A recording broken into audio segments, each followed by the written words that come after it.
Buenas noches, mi nombre es Rafael Caldera, soy estudiante del cuarto año de Derecho de la Universidad Fermín Toro. En esta ocasión desarrollaré el tema de impuesto sobre la renta. Para entrar en tema, hablamos de que el impuesto sobre la renta es un impuesto que grava la utilidad que obtienen las personas, sean personas naturales o sea personas jurídicas, en sí las empresas o entidades que sean consideradas por la ley, instituciones legales. Además de esto, el impuesto sobre la renta es considerado como la columna vertebral de los sistemas tributarios de los países, o en este caso Venezuela, ya que este tiene una especie de combinación en cuanto a lo que es el ahorro y la inversión, y por lo que tiene persecuciones directas en cuanto a los incentivos en el ámbito laboral y también en cuanto al emprendimiento de las personas que aportan a la nación. ¿Qué caracteriza el impuesto sobre la renta? Eh, Entre las que podemos destacar está que es nacional, porque nuestra Carta Magna así establece y le da la competencia al Poder Público Nacional. General, porque no hace distinción en cuanto a los contribuyentes ni en las actividades económicas que estos tengan para poder generar su utilidad y abstenerse a lo que es la obligación del tributo. Ahora, encontramos de que es personal porque considera las características de cada contribuyente, por lo que el cálculo del pago recae directamente sobre la utilidad que éste haya obtenido. Progresivo, porque a medida que vayas obteniendo mayor utilidad, mayor será el ingreso a pagar, el tributo a pagar. No vinculado, porque no recibe ninguna contraprestación del Estado, de ninguna manera. Es ordinario, porque es el Estado quien recibe los pagos realizados por los contribuyentes, y esto lo hace de manera periódica y de forma permanente, por lo que al serlo tan repetitivo hace que este ingreso sea parte del patrimonio o del presupuesto nacional. Directo, porque el tributo recae directamente sobre el contribuyente y sobre el enriquecimiento que éste haya obtenido. Sucesivo, porque comprende las actividades que se han realizado en un lapso de tiempo de forma constante y repetitiva. Normalmente este tipo de actividad se regula en lo que es un lapso de un año, y es lo que se comprende como lo que se conoce como el ejercicio fiscal. La territorialidad del impuesto nos habla sobre el ámbito de validez, o el ámbito ya sea geográfico o el ámbito espacial, donde la ley tendrá validez y podrá hacerse la aplicación de los gravámenes en cuanto al impuesto. También es necesario tener en cuenta que este tipo de exigencia para los tributos es más que todo un derecho natural propio de la nación, que al cualquier persona general algún tipo de renta dentro del país, la nación, por tener derecho natural, puede exigir un impuesto por esa utilidad. La periodicidad del impuesto, como he mencionado anteriormente, hablamos de la periodicidad del impuesto en el lapso que se grabará la utilidad del ejercicio fiscal. Por lo general es de un año, y así lo establece la Ley de Impuestos sobre la Renta en el artículo 1, que nos dice que los requerimientos anuales serán aquellos considerados para la obtención en cuanto a lo que es el cálculo de su pago en cuanto al impuesto. Ventajas del impuesto sobre la renta. Es un impuesto productivo debido a que produce un efecto de rendimiento a nivel fiscal muy productivo, porque aporta grandes ingresos al fisco nacional. El aumento de su alícuota puede variar, ya que dependiendo de la utilidad de las personas es el cálculo del impuesto, y esto hace de que no sea necesario imponer o establecer nuevos gravámenes o nuevos tipos de impuestos. La adaptación de los objetivos de justicia social, porque las deducciones acá son directamente personales, progresivas, y no existen discriminaciones de la fuente de trabajo de las personas. Hecho imponible. El hecho imponible es aquel elemento que se encuentra dentro de lo que es la relación que obliga al contribuyente a poder pagar sus impuestos o sus tributos.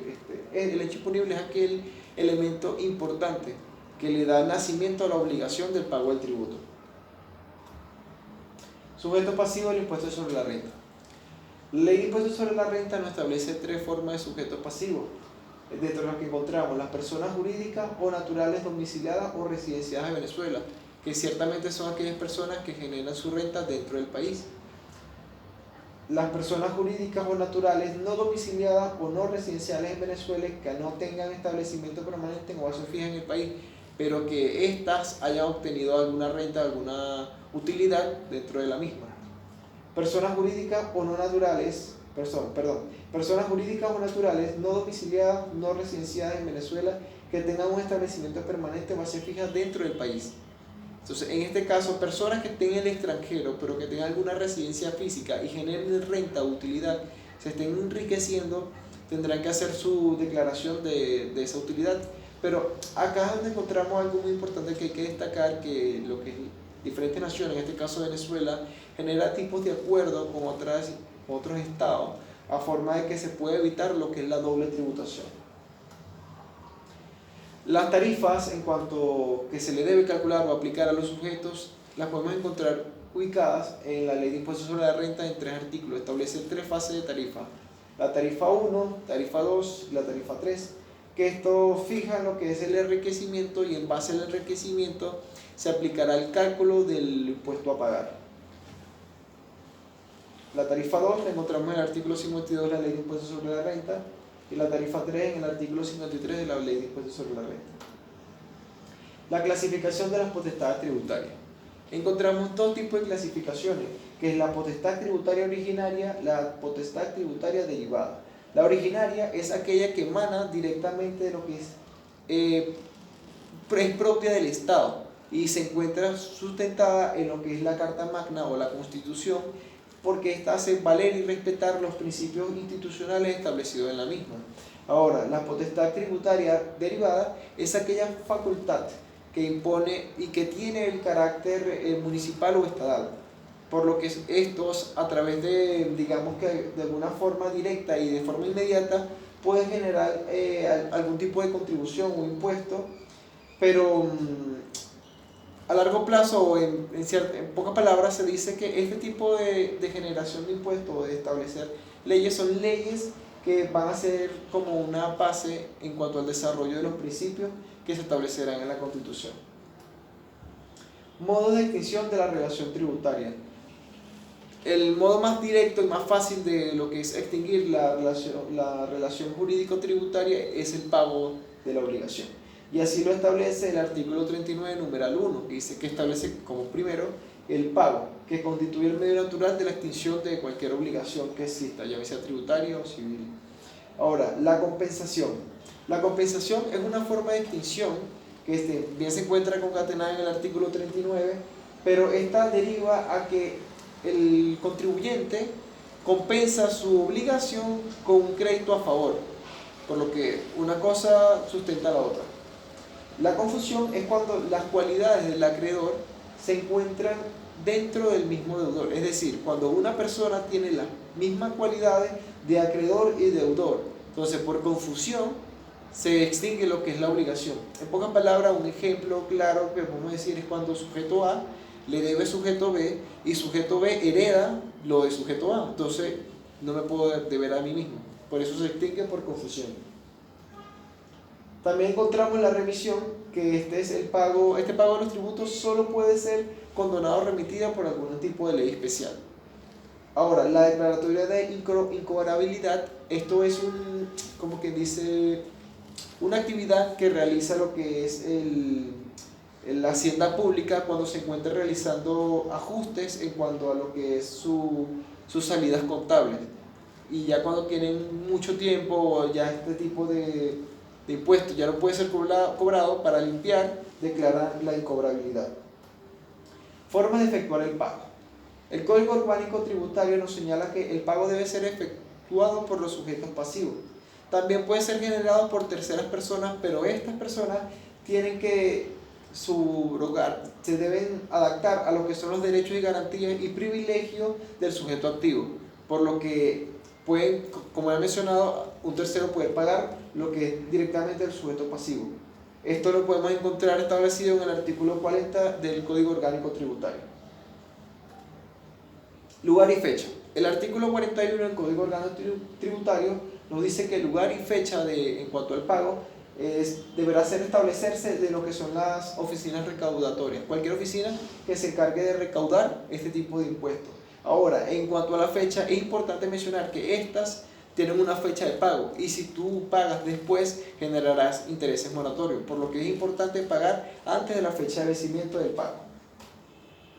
Pagos en cuenta. La encontramos establecido en el artículo 43 del Código Orgánico Tributario y es necesario establecer que esta es aquella cantidad donde los deudores del ingreso abonen a sus registros a favor de sus acreedores, por tratarse de créditos exigibles jurídicamente a la fecha del asiento contable como tal. Este tipo de acciones o movimientos se encuentran autorizados explícitamente por lo que es la ley de los tributos. Otorgamiento de la prórroga.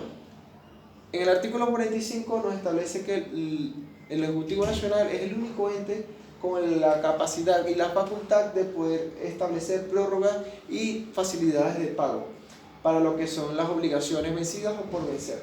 Otra cosa que hay que tener en cuenta, y lo encontramos en el artículo 46, es que las prórrogas y más facilidades de pago también se pueden acordar entre particulares, pero siempre y cuando éstas no se encuentren vencidas. Los procedimientos para el otorgamiento de plazos para el pago.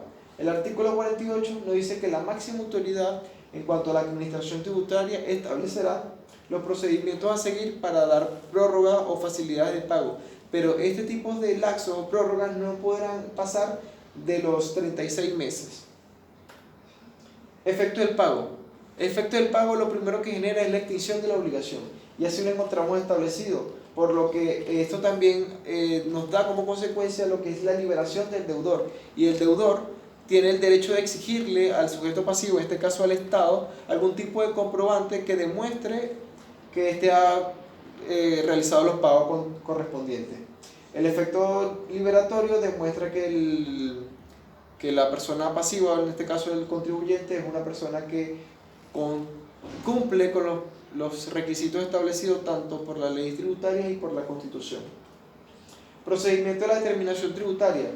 El procedimiento se realiza mediante la obligación tributaria en cuanto a quién es el obligado y qué monto debe pagar. Eso es lo que busca la determinación del procedimiento tributario, o sea, quién es el obligado y cuánto tiene que pagar. Y esta la podemos encontrar en una clasificación. Primero, la autodeterminación. En este caso es el propio contribuyente el encargado de declarar por medio de la planilla de liquidación, determinar cuánto fue su utilidad y cuantificar cuánto será su obligación tributaria. También encontramos la determinación de oficio, que este es un acto administrativo, que en este caso sería el sujeto activo o el Estado el encargado de realizar los estudios y evalúos de los contribuyentes para ver y así determinar cuánto será el pago de estos. Como ya mencionado anteriormente, cuando hablamos del acto administrativo, asimismo lo encontramos como base. El anterior era el 130 del Código Orgánico Tributario y ahora el 131 del Código Orgánico Tributario nos establece que cuando hablamos de la área administrativa también encuentra una subclasificación. ¿Por qué? Porque el Estado, en su búsqueda en cuanto al contribuyente, cuánto tendrá que pagar, establece una serie de bases. Por ejemplo, la base cierta, esta utiliza algunos elementos de apoyo que permitan de forma directa determinar y calcular el pago del impuesto. Ahora, la base presunta, es cuando se extienden méritos en cuanto al elemento de hecho y circunstancia que prueben la existencia y cuantía que obligan al contribuyente a pagar un impuesto. Está la otra, que es la determinación mixta, que esta es cuando la administración, en la mayoría de los casos, se concuerda con el contribuyente y el contribuyente aporta los elementos necesarios para que el Estado evalúe y calcule su alícuota a pagar. En algunos que otros casos es el Estado quien los obliga a demostrar los documentos necesarios para hacer el cálculo. Bueno, esto ha sido mi exposición, espero que haya sido de su agrado. Será hasta la próxima, saludos.